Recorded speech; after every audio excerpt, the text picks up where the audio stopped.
Well, welcome to Esoterica. I have the great privilege here of being joined by Adam Weinberger, who is a rare book collector and has some experience dealing with the kind of books that I think Esoterica folks would be interested in. And that's sort of rare books in the occult world, broadly construed: Kabbalah, alchemy, magic, witchcraft, Inquisitor's Manual, all the fun, spooky stuff that folks might be interested in terms of the rare book world. The world of I don't know, a Johnny Depp movie about rare books or something.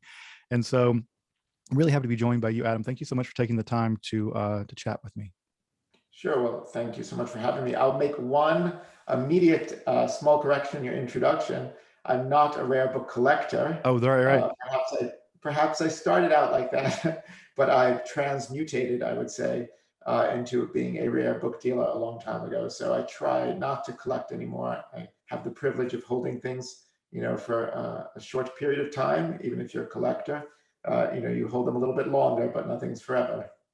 Got you. Thank you for that correction. And how did you get into the business of being a rare book dealer? It seems like I think a lot of people dream about getting into that business, but how did you get into the business of rare book dealing? Yeah, so there's no formal training for rare books necessarily, like there perhaps was in the past, like you'd be an apprentice to a important or well-known book dealer. I think it was, well, first of all, I grew up in a house of antiquarian books and material like that. Just my father was an accumulator, not necessarily a collector, and certainly not a dealer in that material, but I had some familiarity with it. In college, I didn't quite know what to do, like many people with their life, and I opened up a small bookstore for a couple of years before eventually going into engineering in graduate school. But that always stayed with me, and after grad school in engineering, I actually moved and lived in Israel for quite a number of years, and I just started traveling more to Europe on the side and buying and selling books to universities. I never intended it as a profession necessarily, but these things, ferment and grow. So that's what happened. Yeah, I think it's funny how we sort of accidentally end up in our specializations sometimes. I think that's a funny kind of occurrence and how things go. I feel that way too. I feel like I sort of accidentally ended up in the world that I'm in. So in the rare book world, do these more occult type books, again, sort of occult broadly construed, do they hold a special value? Is there sort of a more niche market for them? Are there people that collect only these kinds of books? Are they more valuable on average than similar books from certain times with similar bindings and things like that? Sure. I mean, so I'll try and dissect that into two parts. Mhm. First, the important words you mention are broadly construed. Mhm. Because of course, I would say, alchemy and the occult sciences and everything, especially when you deal in anything touching the history of science, history of philosophy, which is such a broad brush. Naturally, in medieval times and the Renaissance, there was a great interplay among the two. So you can consider many books, early books on medicine naturally will deal with, occult subjects and things like that. So in terms of a special place, I mean, they hold a special place in the broad development of knowledge, understanding and perception of the world. From a modern standpoint, we label things occult, perhaps, or related arts like that. But in the day, white magic and everything that was a part of, trying to delve deeper into our understanding. So it's a gradual path, towards the Enlightenment and modern day science. So in that sense, yeah, they certainly hold obviously an important part in the history of human knowledge and the imagination and our understanding.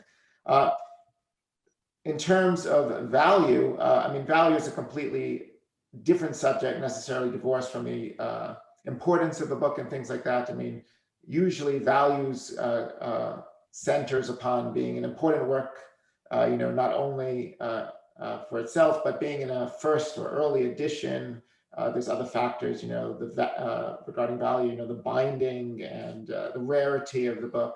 So you can certainly find extraordinarily expensive occult type of books if you wanted to find a grimoire of the 15th century, handwritten on vellum, it would be a small fortune. But if you wanted to find, a later edition of Cornelius Agrippa, those things were read by many people in Europe, and they can be had at very modest prices. So it's not necessarily the subject matter that determines the value.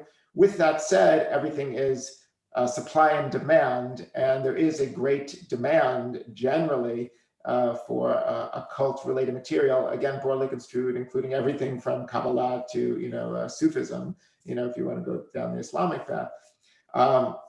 So there's always a market for that type of material, and usually a stronger market, I would say, than some subjects, if you want to do Thomas Aquinas or other theologians of the period, which, people, I wouldn't say completely lost interest in, because obviously if you're a religious historian, that interests you, but generally it's not as big a market anymore. And if someone wanted to get into the collecting side of books like this, sort of rare books broadly construed, you mentioned someone like Cornelius Agrippa's 3 books of occult philosophy, or the spurious 4th book of occult philosophy. What advice would you give to people who want to break into collecting books like this, in terms of what prices are people looking at? What would be some good books you would give as a recommendation for people to start off with in terms of starting a collection? Obviously, no one's going to jump in with a first edition of the Malleus Maleficarum and drop $100,000 or whatever, but well, maybe some people would. But what would be some advice you would give in terms of how to find these books, and what kinds of books you would think that folks might find a modest price for getting into the hobby? Yeah, so everything, of course, even if you have the means to purchase, expensive books, you want to do so wisely. Mm-hmm. And despite the enormous knowledge necessary sometimes to have a really in-depth knowledge of rare books, the curve is not as steep as some people feel. Normally when I encounter collectors, they start simply, but very quickly refine their tastes and start to learn what to look for. And that's much faster than in years past. And I think that's because of the great democratization of the information available, and so many sources and so many examples online at the touch of a button, to peruse, which is very helpful. If you want to start, there's no better way than to purchase a book.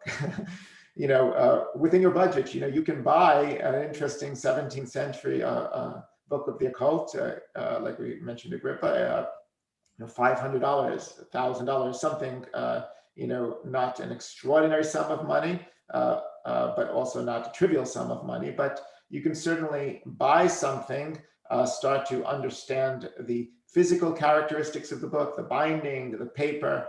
And I think when you hold an object like that in your hand, whether that's an object that'll eventually fit your collection or your interest doesn't really matter. Usually can sell it for what you paid, or a small loss at worst. But it is a wonderful invitation to the field. And you really learn a tremendous amount of what to look for just from a single specimen.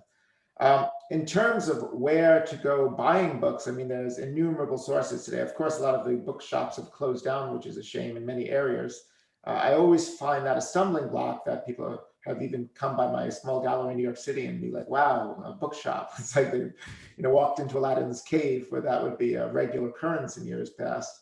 But I'm a member of the ABAA, the Antiquarian Booksellers Association of America. There are regular fairs right now. Most of them are virtual, but they're starting up again this year.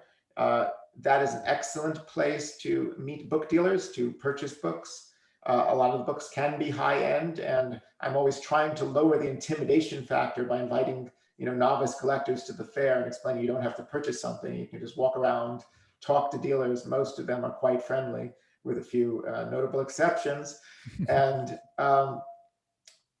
getting to know good book dealers is a wonderful way to learn the field, to handle books. And that's highly recommended, not just in my own self-interest, but as a genuine recommendation. Of course, there's many auction houses. You can, one great way is to read as many auction catalogs from the good houses, especially Sotheby's and Christie's, as possible. So you learn the descriptions, you learn what type of money books bring. And of course, they have exhibitions and so forth. And finally, of course, even in the modern sense, I love things like Instagram.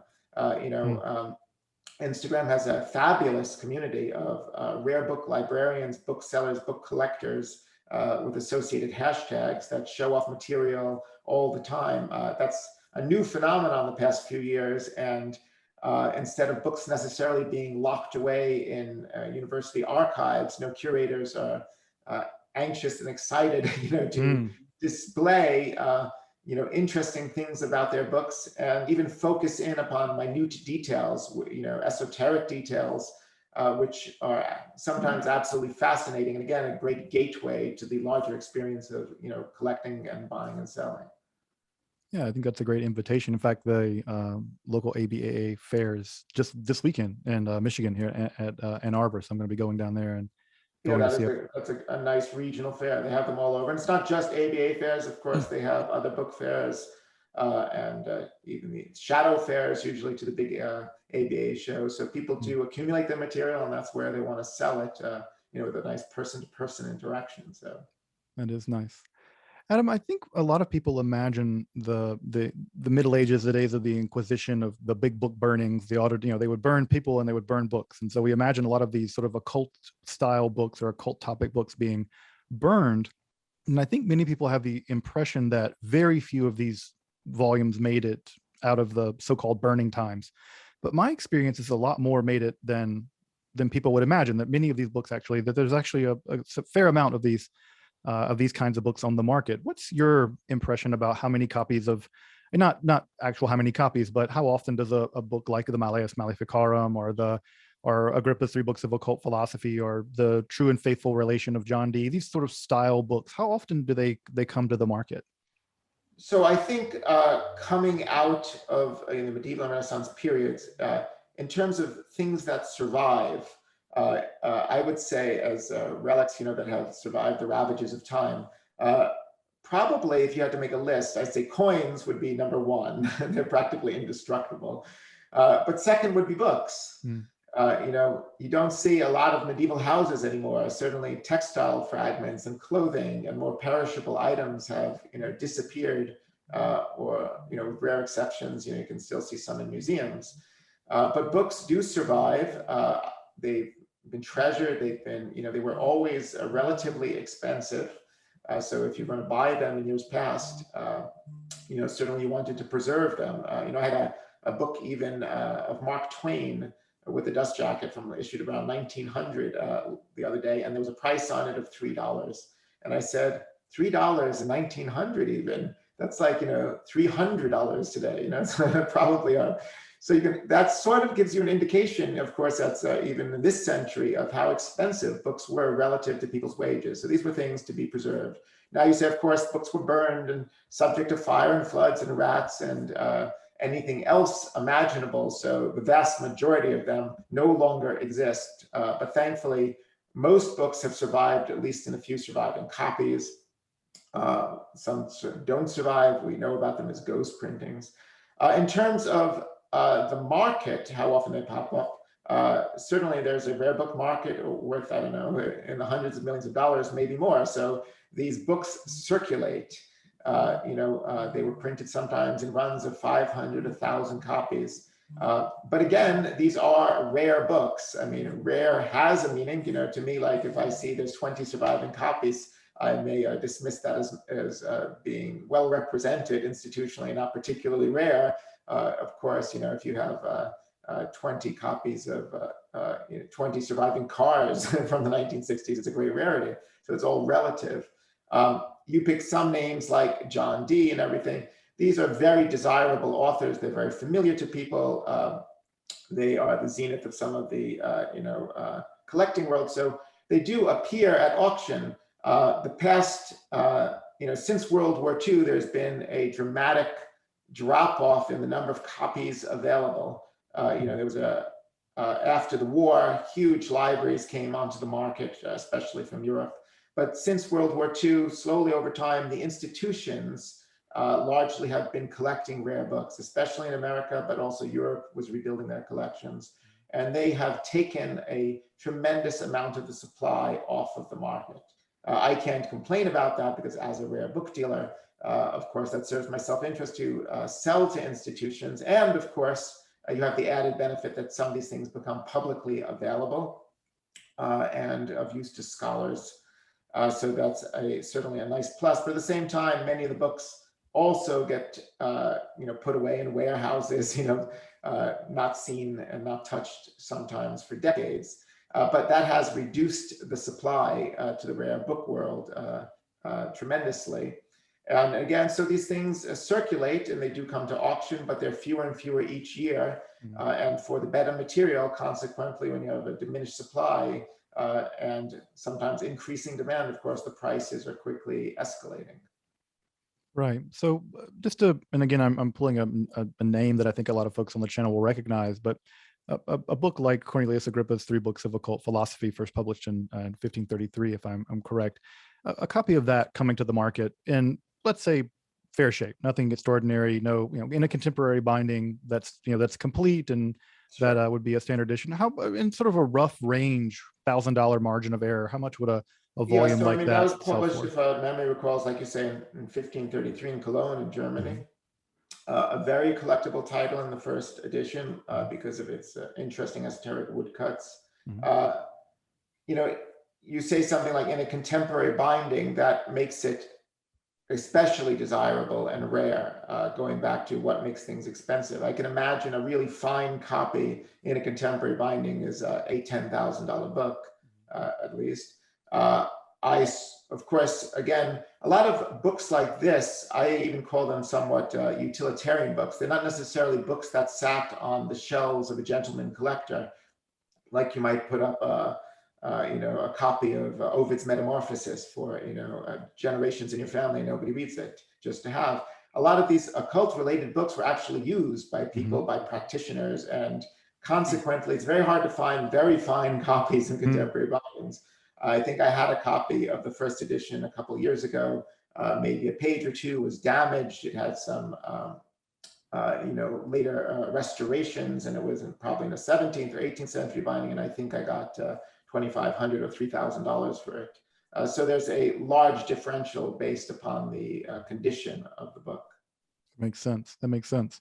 Um, yeah, and it's interesting what can make a book more valuable and less valuable depending on who has it, in terms of markings or marginalia or who owned it even. Exactly. So it's funny those kinds of the things go. So it's a huge range between $2,500 and $10,000 depending on condition Yeah, and things like and you that. mentioned things like Marginalia, going back to how these books were used by doctors, physicians, alchemists in the period. Occult books were especially uh, subject to use. So there's a lot of marginalia sometimes in the books, symbols, and that is very interesting to libraries and collectors today, especially. It wasn't, really focused on, a generation or two ago, but today everyone wants annotated books, manuscripts, because it lends, insight into, the readership and use of books of the period. So that can really inflate the price of a book in a market. Mhm. Yeah, that makes sense. I've actually been when the Three Books of Occult Philosophy was first published in 1533, it sold for 12 white pennies, Weiss pennies. And Mm. I've been tinkering, looking through a lot of archives, trying to figure out how much exactly was 12, what was the value of 12 of these. Apparently 18 and a half Weiss pennies was one Italian gold florin. And so it's interesting to think that this book was really expensive, probably on terms of buying power, close to 1,000 modern US dollars to have picked up a copy there in 1533. Exactly. So. Um, so I'm thinking some other questions that I'm curious about. What kind of books do you have in your collection and your stock now? And I know this is a little bit of a of advertising, but I think that folks that at home might be interested in what kinds of books that you have access right now. And so I'd love to do some show and tell, if you don't Yeah, mind, with so what kind of yeah, books you have in your stock. yeah. So right now you're zooming on me. I'm California. I'm just in my home office here. So most of my stock is really in the gallery in New York. I fly Mhm. back and forth, so can't show you too much from there today. But I pulled a few things down from the table, from some modest to more expensive books. Mhm. You asked for an introduction into book collecting, so here's a little vellum-bound book, again of the great Henry Cornelius Agrippa. You Mhm. mentioned his book on the occult sciences. This is one of his other well-known works on the vanity of the arts Mm. and sciences, which was part, I guess, of the skepticism movement. And he worked actually, I think, as an archivist for Charles V. So when he wrote The Vanity of the Arts and Sciences, railing against sciences sort of from a theological perspective, the more, I guess, he felt you delved into the understanding of the world, the less you know, and therefore it was all for no use. He actually, I think, was jailed for some of those views by the emperor. This is to show you how these books, were distributed and sent throughout Europe. This is a French translation of it, the Paradoxe sur l'incertitude de vanité. So it's 1593, a little French translation of it. I'm sorry, I just read the date wrong for a second. 1603, I'm sorry, 1603. And this is not an early edition in French, but it was published, I think, since like the 1590s or something on that order. So not a first edition, even in French. So a very popular work of the period. So even though this is a charming book in its contemporary limp binding, it's not a particularly expensive work. Something like this, I think I had it at $750. But it's a great introduction if you want to learn about Cornelius Agrippa and his philosophy and the period in which, these, like I say, there was an interplay between science and theology during that early period, but an affordable introduction to the type of books you might like. And I think that volume also is often bound with his other book on the preeminence of the female sex, which is an early work of feminism. It often gets bound with that text, which is an interesting proto-feminist text. Yeah, I don't know if this particular maybe does. I'd have to look it through. I just pulled it off the shelf to see, and some of the translations might be redacted editions. So I'd have to double check that to see. Here's another book off the shelf. This is a book called The New Jewel of Health. So this was published in 1576 in England. So an Elizabethan work, and you see alchemy right on the cover there. This is the first translation of Conrad Gesner's famous work on distillation into English. So Conrad Gesner is one of the most famous Swiss natural historians of the period, wrote innumerable books, and it's a nice book on distillation because that is a central focus for a lot of alchemists. If you're mixing, the potions and have stuff in your mortars, and this is a very practical guide to how to go about it. Obviously, it says containing the most excellent secrets of physique and philosophy. So it's a mix again of medicine and alchemy during the Elizabethan period. We talked about use before, and this book has tremendous number of annotations through it. I can probably pull some pages, but you can see even sections are completely annotated in the early Elizabethan hand. So years ago, they may consider that a defect to the book, or 50 years ago, that it's not an absolutely pristine copy. But today it's, quite fascinating that you can understand a working Elizabethan doctor or alchemist had this book in their hands. And was following it as a practical manual for distilling, whatever he was interested in working on. I don't actually have this priced. This was sort of like, you get a book that you like, so you hang on to it. But this would probably be quite an expensive volume today, in the $10,000 range, just because of all of the annotations and its importance. It's especially difficult to find Elizabethan alchemy today, at least. And let's pick a third volume here, a nice chunky one bound in pigskin with some clasps. Nice. This is actually one of this is 2 volumes in one, but there's 10 volumes in total that I have of this. And this is the first collected work of Paracelsus. Oh, wow.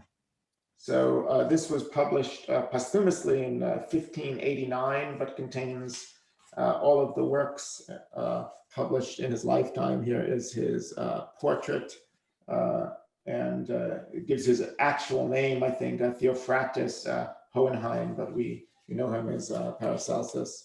And he's holding here, I don't know if you can see it in alchemy, I think that is what they call the Azoth. Yeah, the Azoth. Yeah, it's on the pommel of his sword. It's famously exactly. on the, So that's part of the universal life thing in alchemy. Again, this is this is in German, but it has all sorts of, maybe I can pull a page up here from this volume, annotations in the margins that people would write, clearly read. You can see the handwriting here. And in some of the other volumes, especially on the subject of transmutation, they have all sorts of alchemical symbols. So a collected work that clearly belonged to a doctor during that period, who was interested in his many theories. And he's a fascinating guy, Paracelsus, because not only is he the father, I guess, of toxicology, and very important to the history of medicine. But again, it goes back to that, interplay again, where I think, people say, his work began and ends with magic. Mm-hmm. So in between those two bookends of magic is a lot of modern science as well. Again, this is an expensive set. I didn't even price it yet, but it's in the $10,000 plus range, probably because a lot of the annotations and study that goes into writing something like this up will take me innumerable hours.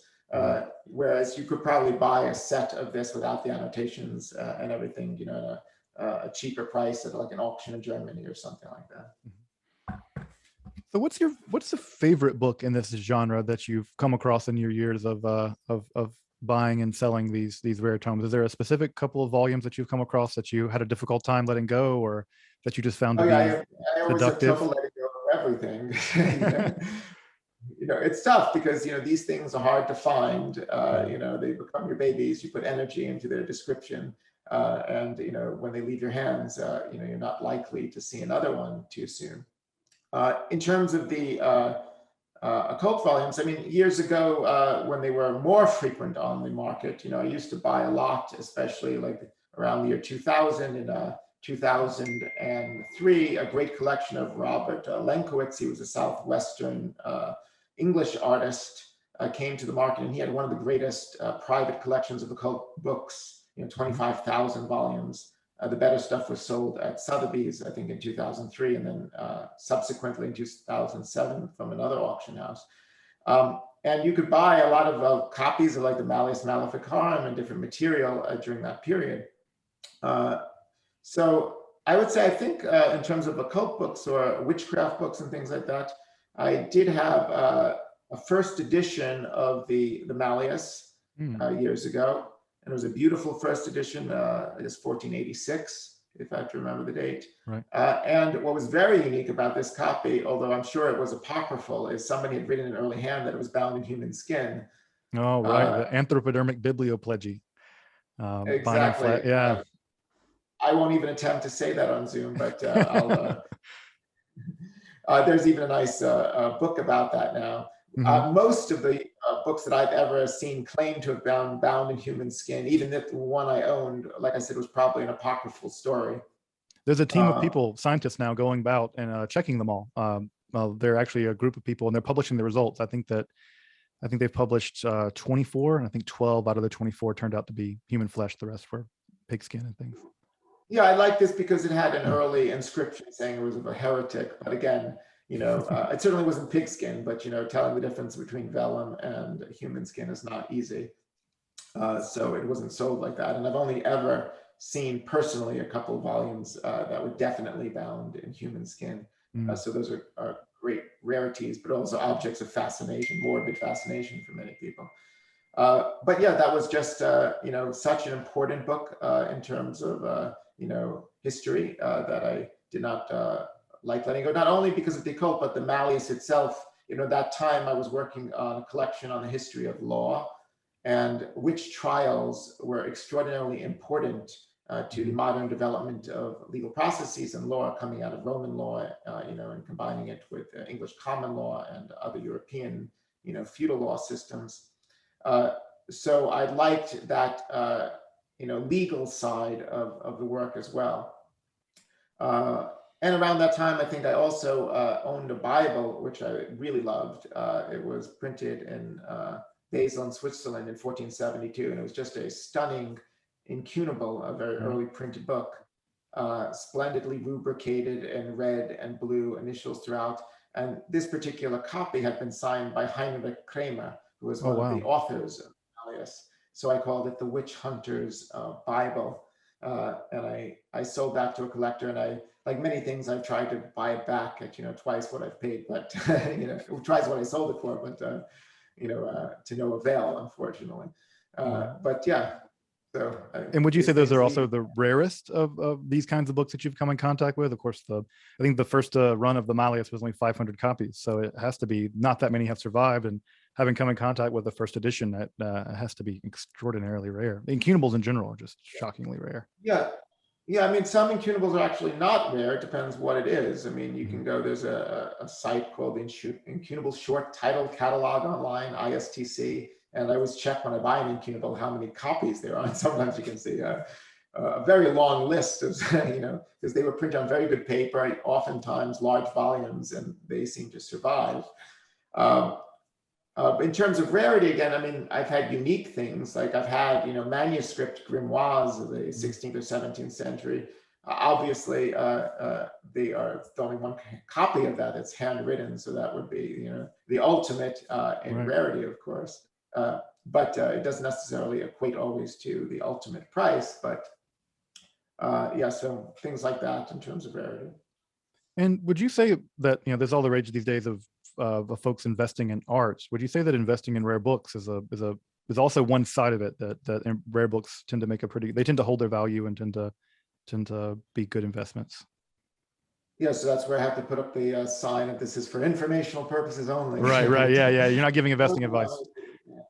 No. Um, well, again, it goes back to the fundamentals of economics, increasing demand and decreasing supply. So that naturally lends itself to rising prices, as long as there's a sustained interest in books. I have faith that there is. You do see more and more a bifurcation of the market, where people want the best books, like in every field, and the rest starts to languish. So, it's easier for me to sell a $20,000 book than a $500 book today. Hmm. And in terms of investing, that seems to where people go, because, they want to buy the best, and they want to consider them investable assets as well as objects of desire that they wish to, study. And the really rare stuff does seem to go up every year. If you go into the fields of science, you could have bought An Origin of Species of Darwin, 10 years ago, maybe it was $50,000, and today they're, getting up to $300,000-400,000. Wow. The same. So the great milestones in intellectual development, certainly, and also in other areas, African Americana, great women's writers. They just sold Frankenstein in the first edition at Christie's a couple of weeks I heard. ago, and it got $1 million+, I think, on the hammer. Whereas I knew the original. I'd seen the copy before years ago, and I think it originally brought 20 years earlier, maybe $80,000 or $90,000, something on that order. Maybe wrong on that, but something about that. So yeah, and if you look economically, you go back in history, there is a famous sale in 1929, just when the Depression hit, of the great composer Jerome Kern. So it's a fun catalog to look at. And what's nice about it is there are authors in that catalog that have fallen out of favor, at least in popular taste, maybe Swinburne or Christopher Morley, or authors that people would not necessarily collect today, although I'm a big Swinburne fan. And when you look at the prices in those catalogs, they are astronomical in 1929. I mean, you can see here Swinburne getting $1,500 or $2,000. It's unfathomable how much money that is today. And then after the crash, those books fell in value tremendously. And some of the books in that catalog are much less expensive today than they were in 1929. Hmm. I don't see any crash coming in books like that since then. I mean, since the Great Depression, it's been a slow march upward in prices, generally for the better material. You saw a tiny downtick in 2008, I guess, when everything simultaneously fell, but a very fast and sharp rebound. And, when people are buying things today, I think, like, Bitcoin and other cryptocurrencies, with the idea that, these are hedges against a depreciating dollar or rampant inflation.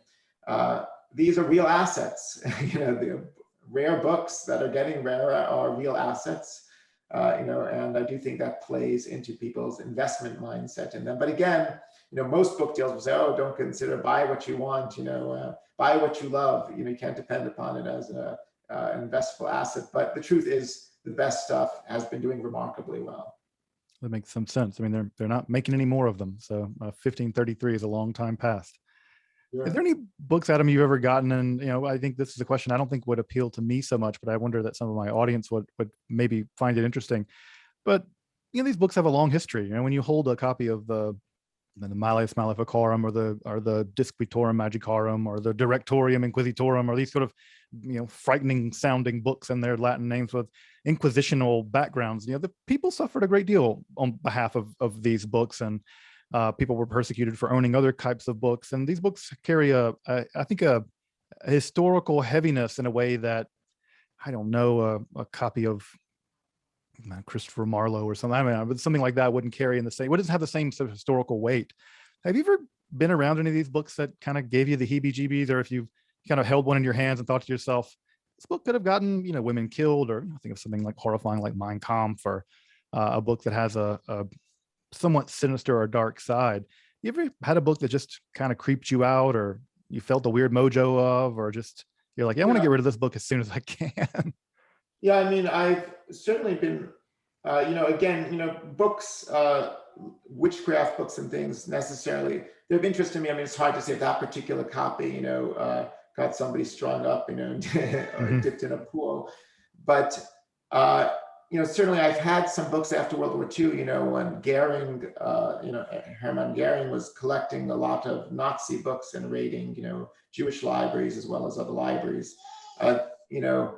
When I come across a book with a Nazi stamp of provenance, not only has it become extraordinarily problematic to sell something like that with, issues of Verkleven and returning books, that was not so much an issue for books, 20 years ago, as it was always for, great paintings or something.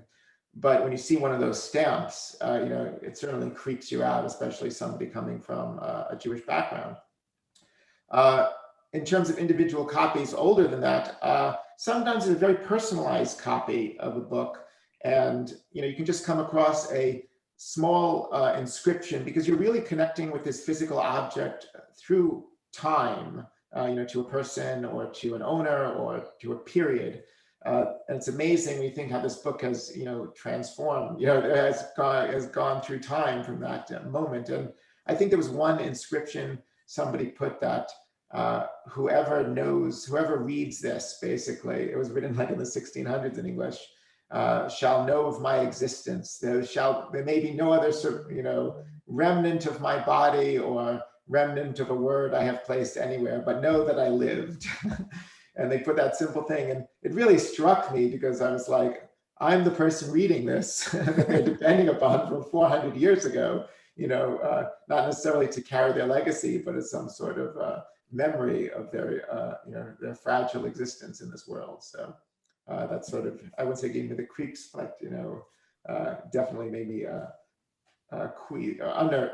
unnerved me, I would say. Interesting. Yeah, often we're the stewards of the past, whether we want to be or not, I guess. Exactly. So. Adam, where can folks find you if they're interested in picking up a couple of rare books or one rare book? Where can folks find you and take a look at your catalog or your inventory and see and get in touch with you and maybe pick up and start a collection of books like this? Yes, absolutely. So I mean, it's very easy to, you can look me up. I have a website, a couple websites, either Adam Weinberger Books or Rare Book Buyer. My phone number and email are everywhere, on there. I try and do, some introduction to book collecting and book selling videos on a YouTube channel, which, you could, put a link to or something.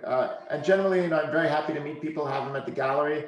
Since the pandemic, I moved out to California, so I'm back and forth a lot. So it's really just by appointment, but people certainly contact me.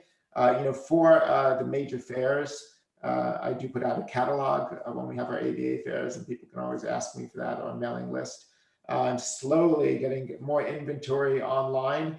I tend to be quite a dealer's dealer, or a dealer to institutions. So, and as a one-man show, it's extraordinarily time consuming to sell through a million venues. So a lot of my inventory is actually offline, but I do try and accommodate people. They reach out, they tell me an interest, and I see what I can, quote or offer them. So. That sounds great. Well, I'll make sure to put that that information in the description below so folks can check that stuff out, and reach out to Adam if you have a book in mind that you want to purchase, or if you just want to purchase for a gift or to start a collection. And I'm sure you're willing to give advice about for some recommendations on folks if they're interested in making a first time purchase. That's not Or if you need a recipe to hex somebody. Yeah, I get those emails a lot, actually. You can imagine from the channel, I get a good bit of emails about, people like, so what's the real Kabbalah? I'm like, I don't know. You have to go to Safed and go to Sfat and ask those guys. I'm not the guy.